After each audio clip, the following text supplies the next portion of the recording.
Hey McGinn, welcome back to the latest of our read alouds. It's Mr. Lohn. I'm excited to be with you and to see you again. And today I wanted to take a look at a genre that I really enjoy, which is fractured fairy tales. And that is a fairy tale from the past, something that's famous, where a little bit of a twist is put to it. And the one we're going to read today is called Ninja Red Riding Hood, and it was written by Corey Rosen Schwartz, and she was actually a guest of ours at the school a few years back and gave a wonderful presentation to the students about being an author. So here we go with Ninja Red Riding Hood by Corey Rosen Schwartz. And obviously, it's a play off of Little Red Riding Hood. Once upon a ninja-filled time, a wolf couldn't catch any prey.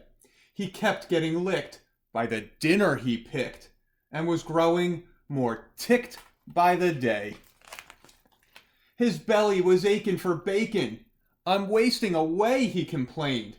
To huff and to puff was no longer enough, so he snuck into school to be trained. He practiced his katas for hours and mastered the whirlwind and wheel. He jackknifed and flipped and at last felt equipped to once again catch a good meal.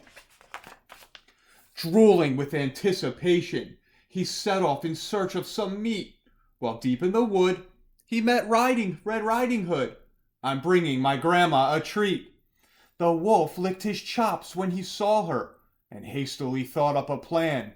There are blossoms that way, you can pick a bouquet to give to your little old gran. Then the wolf took a shortcut to Grandma's, where he thought that he'd find her in bed. But Granny was gone, so he put her robe on and eagerly waited for Red.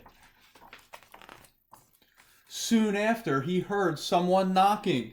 He called out, "My dear, come on in.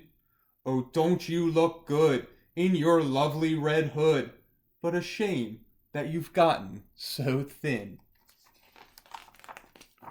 Little Red took a look at her granny and said, "What on earth did you do? I could swear that your eyes have completely changed size. Hey, Gran, are you sure that it's you?" "Of course it is me, my sweet darling. The better to see you, my dear. And your ears are so long. Something really seems wrong. Oh, my girl, all the better to hear. And those biceps, my gosh, they look massive. And your triceps and delts are immense. The better for hugging," her grandma said, shrugging. "Dear Red, that's just plain common sense. And those teeth, they look so much sharper. Why, yes, all the better to chew." He jumped out of bed to gobble up Red. But she'd gone to ninja school too. She grappled and sideswiped and twisted and escaped from his clutches unscathed. She attempted a lock, but he managed to block. They appeared to be evenly matched. Just then they both heard someone chopping. A woodsman? Red thought. But instead, it was Gran in her gi. She'd just come from Tai Chi. Don't you dare harm a hair on her head. The wolf took a swing at that instant, but Red deftly dodged the attack.